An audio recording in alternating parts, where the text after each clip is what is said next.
Boa tarde, meu nome é Marcos. Eu faço parte de um coletivo de artistas e educadores chamado Companhia Mungunzá de Teatro. Nós somos em 7 artistas e educadores e eu sempre, quando sou convidado para falar, eu gosto de iniciar com uma afirmação meio sarcástica e dura, mas que depois eu concluo ela. Esses 7 artistas educadores, nós somos 4 meninos, 3 meninas. Os 7 nós somos brancos, heteronormativos, pós-graduados, blá, blá, blá, blá. Todas essas caixinhas idiotas a gente se encaixa. Estou dizendo isso no início para depois eu amarrar no final.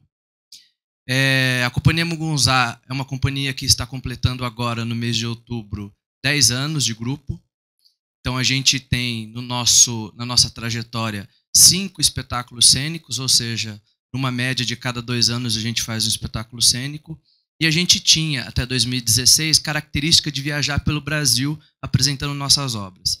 Então, a gente conhece a maioria dos estados, muitos municípios, a gente conhece muito do Nordeste, do Norte do país, lugares onde nós estivemos apresentando nossas obras e que depois isso veio ser ressignificado no Teatro de Container Mungunzá. Em 2016, nós tínhamos um recurso guardado, fruto até então de 8 anos de grupo, e nós decidimos, nós estávamos ainda no período de maio, junho, ser mais ativista no lugar na cidade.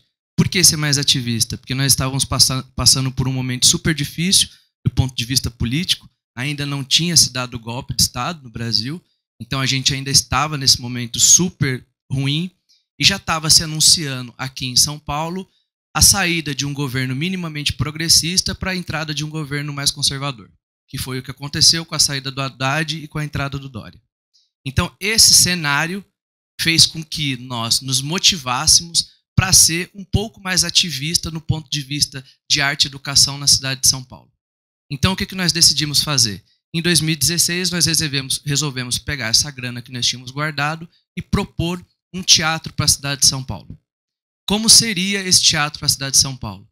Nós faríamos um mapeamento dos terrenos ociosos na região central de São Paulo, todos aqueles terrenos sem finalidade pública, ou que estão em desuso, ou que não têm uma finalidade pública plausível, e nós proporíamos ao poder público, seja via do Estado, seja via do município, uma concessão desse terreno por um período de 3 anos, para que a gente construísse um teatro e começasse a desenvolver uma política dentro desse local.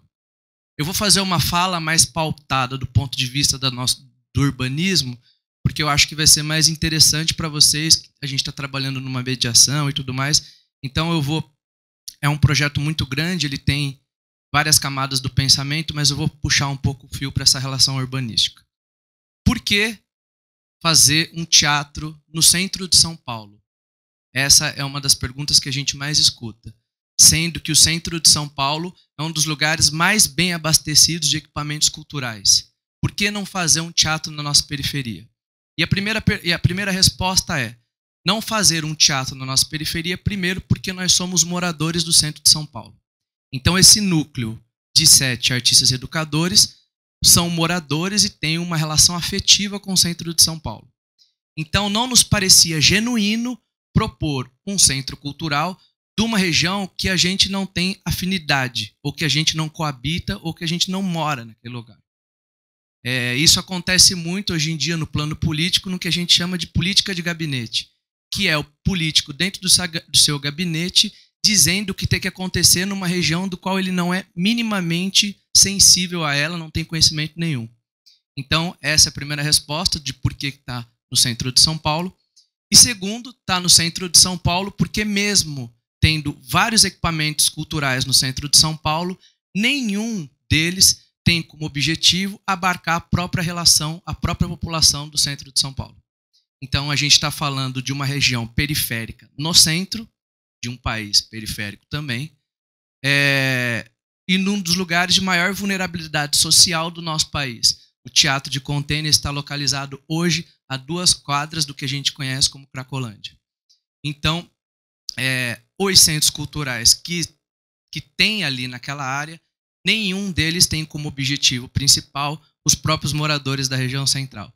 E aí estou falando da Pinacoteca do Estado, estou falando da Sala São Paulo, estou falando de todos aqueles equipamentos culturais que dentro de uma arquitetura elitista, com ação policialesca na mediação de entrada e saída, e dentro de uma programação totalmente elitista, acaba excluindo consideravelmente a própria população do centro de São Paulo. Então nós resolvemos pegar e falar, não, vamos fazer no centro, porque moramos aqui e temos um entendimento político do que é fazer um teatro no centro de São Paulo. E começamos a conversar com o poder público. Ó, a gente tem uma grana, tem esse terreno ocioso, a gente queria fazer um teatro aqui. E aí a nossa devolutiva do poder público era, putz, o projeto é massa, deixa aí que depois a gente resolve. Ah, o projeto é incrível, deixa aí que depois a gente faz. E aí o grupo falou, meu, não vai rolar. Ou a gente tem um ato de desobediência civil e ocupa um terreno, ou a gente não vai conseguir desenvolver o projeto. E aí o que nós fizemos? Cortamos umas madeirinhas em escala, começamos a pensar como seria esse teatro. Ah, entra por aqui, sai por aqui, vira para lá, não sei o quê, aqui é o espaço cênico, aqui não é. Já um pouco do conhecimento empírico carregado de circular pelo Brasil, do que funciona e não funciona dentro de um equipamento cultural. Descemos para o litoral de São Paulo, compramos containers, então a gente comprou 10 containers no centro, na região litorânea de São Paulo. Subimos e falou, bom, a gente tem um problema, porque o terreno que nós escolhemos era um terreno que estava sendo utilizado como estacionamento da polícia. Falou, como é que a gente vai ocupar um terreno que a polícia está usando como estacionamento? Aí a gente chegou na prefeitura e falou, ó, a gente quer fazer um festival nacional de performance chamado Arquiteturando a Cidade. E a gente precisa desse terreno, que fica na Rua dos Gusmões, para quem não é de São Paulo, colado a Santa Ifigênia, pelo período de 2 meses, para a gente fazer esse festival. E aí a gente devolve esse terreno depois de 2 meses, cercado, terraplanado, enfim, a gente faz melhorias do terreno e depois a gente sai. Aí, na época, a equipe da prefeitura falou, massa, o terreno está com vocês por 2 meses, está aqui o meu logo, não esqueçam de colocar o meu logo nos materiais de divulgação. A gente pegou, construímos o teatro em 2 meses. Quando acabou esse período, a gente comunicou à prefeitura que tinha um teatro lá que nós não iríamos mais sair. Então foi mais ou menos isso. Já no final de 2016, o Dória já estava eleito, mas ainda não estava empossado. O Haddad falou, ó, se vira com o Dória, eu não quero saber disso, já era lá meados de novembro, dezembro. E desde então a gente começou num lugar de resistência e de diálogo com o poder público. E aí eu vou entrar numa das questões que eu acho importante e fundamental, que é, nós fizemos um teatro de container na região central de São Paulo e é um equipamento totalmente gentrificador. Não sei se gentrificador é uma palavra acessível para vocês, mas é um equipamento, um edifício totalmente excludente, principalmente para aquela área. Porque os moradores daquela região, como não têm acesso e não têm rede de política pública, olha o equipamento, quando eu estou falando equipamento, estou falando edificação, estou falando o edifício. Olha o edifício e fala aqui, isso aqui não me pertence. Isso aqui é para os boys da cidade, isso aqui não me pertence. Então aí a gente tem um problema gravíssimo, porque ao tentar trabalhar a utopia no centro de São Paulo, a gente acaba entrando na própria contradição de ser gentrificador. Ou seja, o artista entrando num território de conflito para pacificar o território de conflito, para depois vir o mercado imobiliário e erguer seus edifícios e elitizar o bairro.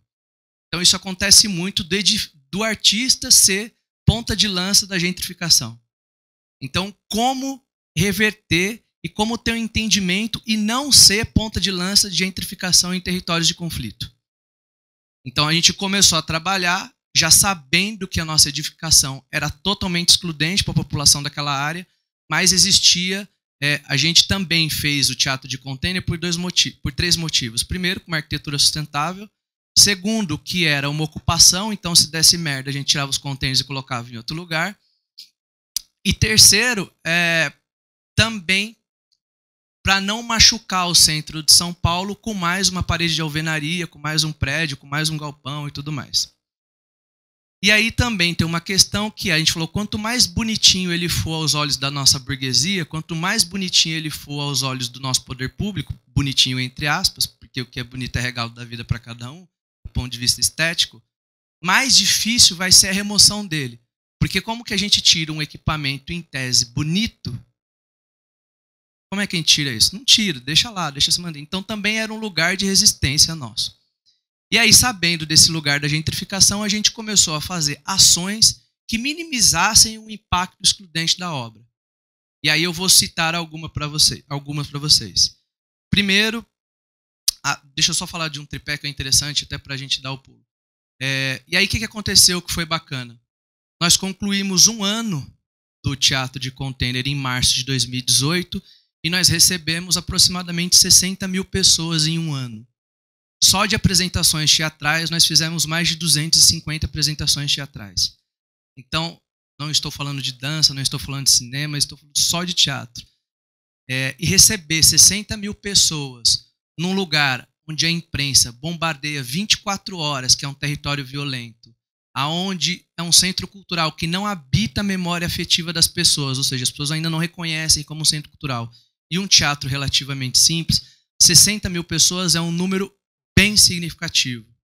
Bem significativo. Ele saiu do patamar de sede de um grupo de teatro e foi alçado ao patamar de centro cultural público. E aí o que é interessante é que, baseado num tripé, que é o seguinte, como ele não tem vínculo com capital, ninguém patrocina, então ele não tem vínculo com capital. Ele não tem objetivo de enriquecimento, porque os artistas que trabalham nesse lugar não têm o objetivo de se enriquecer com o projeto. E como ele é uma ocupação, ou pelo menos era, porque ele foi legalizado há um mês atrás, então como ele era uma ocupação, a gente não tinha vínculo burocrático com absolutamente nada. Então acho que para vocês que trabalham na estrutura municipal, a gente sabe que a burocracia às vezes é um monstro, quase sempre é um monstro. A gente parte do pressuposto de que todo mundo é bandido até que se prove o contrário, a gente engessa quase tudo e as coisas não funcionam. Então, como a gente não tem, como é uma ocupação, então a gente não tem vínculo burocrático com nada, esse tripé fez com que o Teatro de Container fosse terreno fértil para todo tipo de iniciativa, porque nós não tínhamos o problema com o erro e nem o problema com o acerto. E aí ele passa a ser, a partir de então, apontamento de política pública. Que a gente começa a testar várias coisas, ele começa a nos apontar para a política pública. Ou, olhando do ponto de vista do capital, olhando do ponto de vista do mercado privado, ele passa a ser uma startup, passa a ser um case. E aí, por exemplo, aí eu vou citar agora alguns dos exemplos. Nós estamos numa das regiões mais vulneráveis de São Paulo, por problemas que daqui a pouco eu começo a falar para vocês, e nunca, absolutamente nada aconteceu no Teatro de Container. A gente não tem segurança, a gente não tem alarme, a gente não tem câmera de vídeo. Quem protege o espaço são os próprios moradores. A gente está falando, para quem não é daqui, de uma região, por exemplo, estamos a 2 quadras da Cracolândia, que para nós é território, entre aspas, pacificado, mas para quem não é, enxerga uma verdadeira guerra civil no centro de São Paulo. Então, quem protege esse lugar são os moradores. Há 6 meses atrás, nós descemos 30 centímetros da grade e agora a gente vai descer, a cada 6 meses a gente desce mais 30 centímetros da grade. Então, em 2 anos, a gente não quer ter mais grade, quer que seja, de fato, uma praça pública. Como a gente não tem objetivo de erro nem de acerto, para a gente só está testando outras vias, porque a gente já chegou à conclusão que o shopping também não está dando certo. A lanchonete. Então, por exemplo, a gente trabalha numa lanchonete que trabalha com uma culinária vegana ou vegetariana, ou seja, o alimento não está numa escala industrial, então ele custa um pouco mais caro. E a gente trabalha na lanchonete com pague quando se achar justo, numa das regiões mais pobres de São Paulo. Todos os dias a gente fecha o caixa da lanchonete sem ter prejuízo financeiro. O maior exemplo que a gente tem é distribuição de renda numa escala micro. Então as crianças oriundas das ocupações do centro de São Paulo consomem o alimento por um valor mais baixo, depois vem uma camada da sociedade que veste as pés e tudo mais, consome por um valor maior, todo mundo se equipara, todo mundo paga o alimento e consome o mesmo alimento. Então, outro exemplo, o banheiro. Nós fizemos um banheiro sem divisão de sexo nem de gênero, se preparando para mediar conflito, uma vez que o banheiro seria público. A gente fez, bancando na nossa utopia, falando, vamos se preparar para mediar o conflito, porque vai haver conflito. Nós recebemos 60 mil pessoas em um ano e não mediamos nenhum conflito. O maior exemplo que a gente tem de que a edificação, do ponto de vista da arquitetura, que divide sexo e gênero hoje em dia no banheiro, é uma política fracassada. Não há mais necessidade de se dividir sexo e gênero em banheiros. Então a gente começou a ter vários apontamentos de política. E voltados um pouco para a relação de arquitetura, que eu acho interessante falar para vocês, então voltando um pouco lá para a questão da gentrificação, então a gente tem um edifício que é totalmente excludente, uma área de vulnerabilidade. Como que a gente vai reverter esse impacto? E aí, esse é meu celular.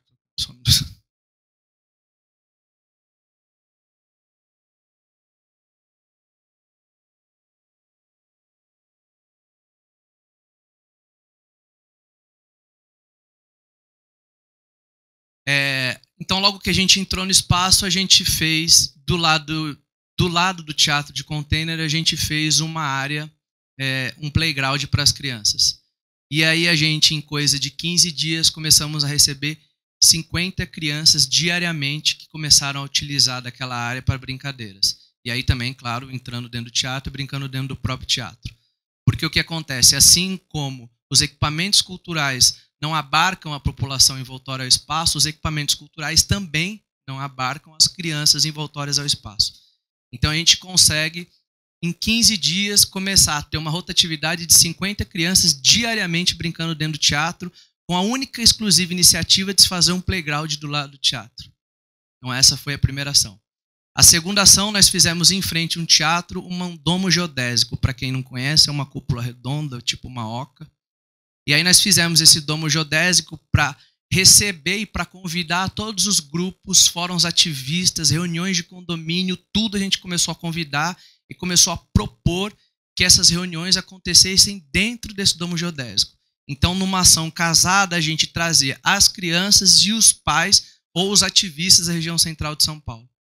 Então, essas duas ações, também tem uma horta pública, que a gente fez uma horta pública. Então, essas três ações voltadas para a arquitetura, somada a uma relação que a gente tem de afeto com a cidade, de afeto com as pessoas, de afeto com quem está consumindo droga, de afeto com quem está na calçada dormindo, automaticamente a gente começou a reverter o impacto excludente da obra que eu digo, do edifício. Então hoje, por exemplo, ontem nós fizemos um espetáculo, tem programação diária. Ontem, no espetáculo de ontem à noite, a gente tinha praticamente 20 usuários de droga dentro da sala de teatro. Então, assim, é um número bem significativo.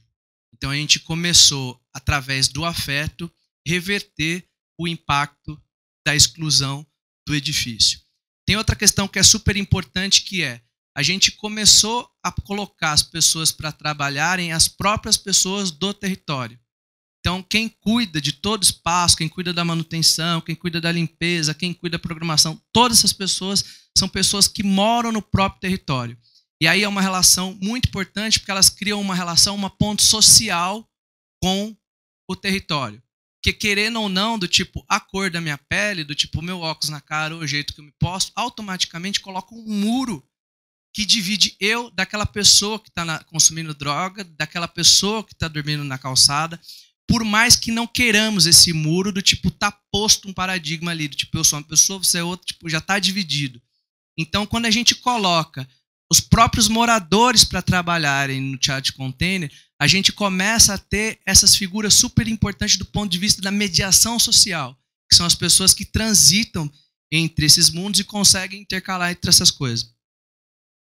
E aí, caminhando um pouco para o final, depois a gente abre para questões também que eu acho fundamental, que é essas nossas viagens que nós fizemos pelo Brasil, que nos deu em tese um conhecimento empírico de objeto edificado, de sala, de teatro e tudo mais, também nos trouxe a possibilidade de um olhar apurado para a ressignificação do espaço. Ou seja, os lugares com mais grana, um pouco aqui voltado para o sul, para o sudeste, algumas regiões do sul e sudeste, a gente, como tem em tese uma abundância financeira perante outros lugares do nosso país, a gente passa a não ressignificar o espaço. Ou seja, o que é teatro, o que é biblioteca, o que é cinema, o que é não sei o que, não sei o que. Quando você vai para lugares mais carentes, o espaço, a arquitetura é totalmente ressignificada. Então, não necessariamente o que é teatro é só teatro. Teatro é cinema, é biblioteca, é absolutamente tudo. Então, a gente passa a ressignificar aquilo. E a gente passa a não mais entender aquilo como um bloco único. Não, aqui é só para isso, então faremos só isso. Isso foi muito importante para a nossa leitura de que tudo poderia ser ressignificado. Absolutamente tudo poderia ser ressignificado. Então a gente fez um teatro totalmente multifacetado, sem nenhum arquiteto, sem nenhum engenheiro, e não era petulância nossa, é porque sempre quando a gente perguntava para um arquiteto, sempre quando a gente perguntava para um engenheiro, ó, a gente está pensando em fazer um teatro de container, essa é mais ou menos a ideia, sempre existia uma devolutiva desses profissionais, tipo, o projeto é massa, mas eu preciso mudar isso, mudar aquilo outro. E a modificação não era uma modificação para deixar o projeto mais funcional. Era uma modificação simplesmente para dar uma assinatura artística para o projeto. E a gente falava, assinatura artística, curva. Não. Tipo, vamos fazer do jeito que ele tem que ser do ponto de vista funcional. Sem dizer que isso também encarecia o projeto. Porque quando você pensa num vidro, você fala assim, eu estou trabalhando com o que eu tenho de grana. Aí vem o arquiteto e fala, não, mas o meu vidro ele é o mais caro e tudo mais. Então, essa relação de reutilização de espaço foi uma relação super significativa. E uma questão super importante que foi a gente banir a ideia de ação policialesca, segurança, mediano, entrada e saída. Tipo, não existe afeto quando eu chego aqui na biblioteca, quando eu ponho o pé para dentro, o primeiro que vai me atender, o segurança, fala, você está procurando alguém, o que você vai fazer? Não existe ação afetiva que dê conta disso. Então, a nossa primeira ação foi banir esse lugar de segurança dos equipamentos culturais. E todos eles têm, e a gente tem se acostumado com o fato de que, por exemplo, quando você entra num espaço cultural, quem faz a mediação da sua entrada naquele espaço, num teatro, quem pega seu ingresso, quem faz a mediação é um segurança. E a gente não está mais nem ligando para essa figura mediadora. E aí eu convido vocês a um pensamento. Se esse segurança não vai evitar ações violentas, porque esse segurança que está nessa porta aqui, mediando a nossa entrada, ele não vai evitar ações violentas caso elas de fato ocorrerem. Ele só está para evitar entrada de preto e de pobre. Só para isso. Então, todos os equipamentos culturais que têm uma relação policialesca de entrada e saída, só está para evitar a entrada de preto e de pobre. E no centro isso acontece muito, como é uma população negra, como é uma população pobre, do tipo, o segurança só faz essa mediação. Então a gente, como objetivo número 1, tiramos essa ação policialesca que media entrada e saída. E a gente está tendo maior sucesso com a saída dessa relação estrutural. Não existe afeto quando o primeiro que te encontra é a polícia. E aí, só para finalizar, porque eu comecei para não deixar em aberto, a Companhia Mungunzá ocupou o teatro no centro de São Paulo, no estacionamento que era da polícia, no olho do furacão da especulação imobiliária. Todas as empreiteiras querem o centro de São Paulo para elitizar o bairro. E a gente está lá praticamente 2 anos desenvolvendo um trabalho riquíssimo e absolutamente nada aconteceu com a gente e não vai acontecer nada. E aí, fechando a minha fala, nada aconteceu porque somos brancos, nada aconteceu porque somos heteronormativos, nada aconteceu porque somos pós-graduados, blá, blá, blá. Então, esse projeto também é, além de tudo, o entendimento nosso, do nosso lugar de privilégio, fazendo uma política reversa. Então, a gente hoje precisa urgentemente se entender num lugar de privilégio, reconhecer o privilégio que a cor da nossa pele nos dá, reconhecer o privilégio de que onde a gente mora nos dá, para a gente fazer uma política reversa.